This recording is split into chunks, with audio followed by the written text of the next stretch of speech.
যেন আগামীতে এক পিস ইয়াবাও যেন এই দেশে বিক্রি করতে না পারে। এজন্য আমি নিজে রাতের বেলা দরকার হলে অভিযান করব। আমি বলেছিলাম বাংলাদেশের এমন একজন এমপি হবে যে রাতের বেলা নিজে অভিযানে থাকবে, তারপরে আগামীর ভবিষ্যৎ যুবকদেরকে ধ্বংস হতে দেবে না ইনশাআল্লাহ।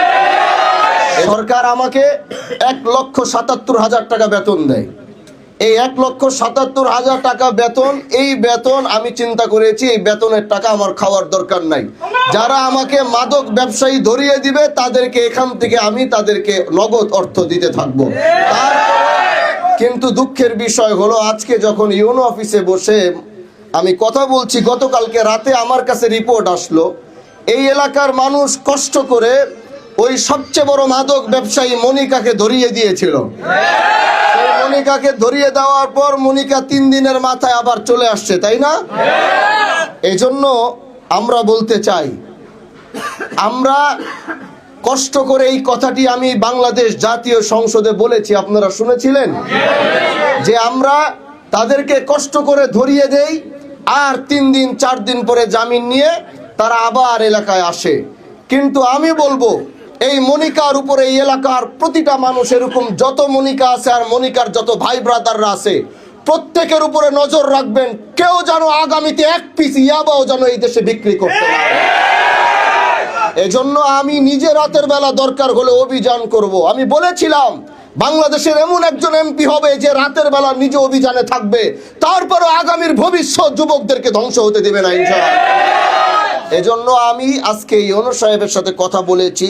আমি মাদারীপুর 2 জাহানদারির ভাই এবং মাদারীপুর 3 খোকন ভাই, আমি আগামীতে এই 2 জনকে নিয়ে খুব দ্রুত মাদারীপুর জজের সাথে, জজ যিনি আছেন তার সাথে আমি মিটিং করব এবং তার সাথে মিটিং করে তাকে আমরা বলবো যে মাদারীপুরের মাদকের অবস্থা যেমন আপনারা যদি 2 দিন পর পর ছেড়ে দিবেন তাহলে আমাদের পক্ষে এই দেশকে মাদক মুক্ত করা সম্ভব হবে না। এজন্য তাদের সাথে মিটিং করে কিভাবে মাদক ব্যবসায়ীরা যেন ছাড় না পায়, তারা যেন ঢুকলে মুহূর্তের ভিতরে বের না হতে পারে, সেই দায়িত্বটা আমি আগামীতে খুব শীঘ্রই তাদের সাথে মিটিং করে আমরা এটার ব্যবস্থা করব ইনশাআল্লাহ।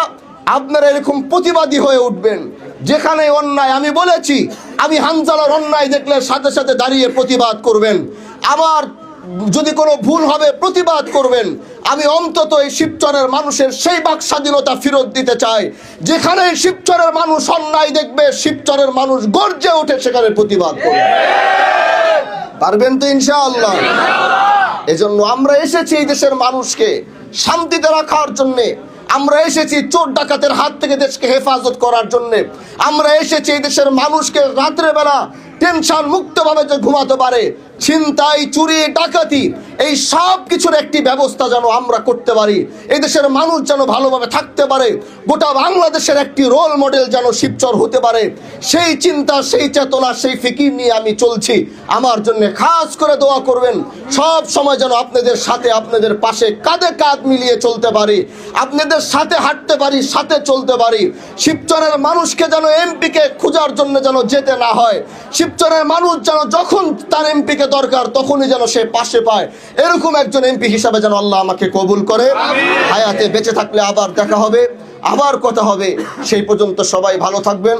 আজকের এই অফিস আমরা উদ্বোধন করব। এই অফিসের মাধ্যমে এখানকার যারা থাকবে আপনাদের অভিযোগ, আপনাদের বিচার যা থাকবে আপনারা এসে এই অফিসে দায়িত্বশীলদের কাছে দিবেন, তারা আমাদের সাথে যোগাযোগ করবে। আপনার সমস্যা কিভাবে সমাধান করা যায় আমাদের নেতৃবৃন্দ সর্বোচ্চ চেষ্টা করবে। আল্লাহ আপনাদের সবাইকে ভালো রাখুক, আল্লাহ আপনাদের সবাইকে সুস্থ রাখুক। আবার দেখা হবে ইনশাআল্লাহ। নাসরুম মিনাল্লাহি ওয়া ফাতহুন করিব ওয়া বাশশিরিল মুমিনিন। আসসালামু আলাইকুম ওয়া রাহমাতুল্লাহি ওয়া বারাকাতুহু।